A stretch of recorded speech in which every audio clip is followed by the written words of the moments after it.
Il me revient là, le premier jour où nous sommes allés la chercher à l'hôpital où elle avait eu un accident de voiture et où elle est venue habiter chez nous.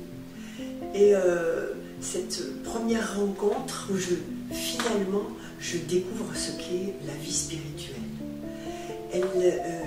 J'étais couverte de boutons et à peine arrivée chez nous, elle s'arrête devant moi, nous étions avec un verre de bière, et elle me dit « Mais c'est quoi ces boutons, Patricia ?» Et là, je lui dis « Mais bon, j'ai mangé trop de charcuterie. Oui, non, mais Patricia, c'est quoi ces boutons ?» Bah oui, mais moi j'ai toujours des boutons, c'est la chaleur, etc. Jusqu'à ce que je cède et que je comprenne à quel endroit elle voulait m'emmener.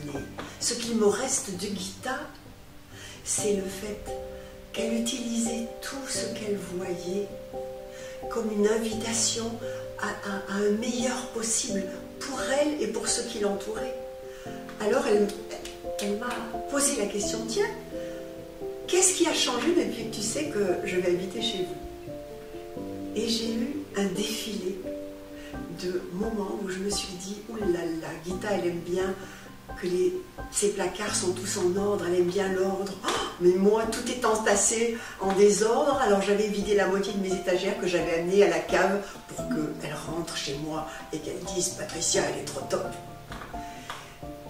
Et quand je lui ai dit ça, elle me dit, premier bouton. Allez, le deuxième. On a fait toute la suite.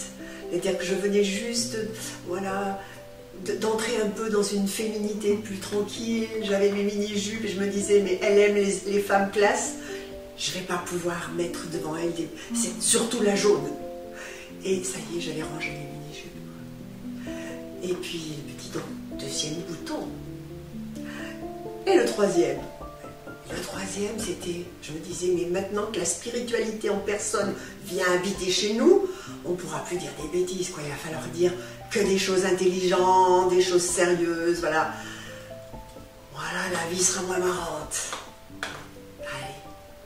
Et le quatrième, alors le quatrième, c'est mon époux qui me dit, je sais. C'est quand Gita t'a demandé, c'est quoi la boîte qui est là par terre près de la porte, et que tu lui as dit avec un air mais tellement désespéré, c'était nos boules de pétanque, Gita. Sous-entendu, avant toi, nous on jouait.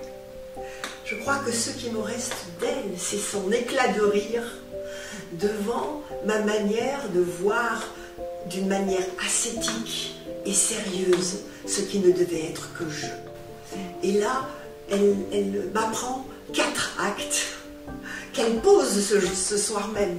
Elle m'a appris comment, dès qu'on s'aperçoit d'une déviance de notre part, d'un égarement de notre part, comme il est facile de trouver l'acte pour rééquilibrer les choses. Alors elle me dit, bon, d'abord, le premier cadeau que je vais vous faire en arrivant chez vous, c'est je vais t'offrir un placard. Tu vas pouvoir remonter toutes tes affaires de la cave. Deuxième chose que nous allons faire ce soir, le premier qui dit une chose sérieuse à table, c'est lui qui fera la vaisselle.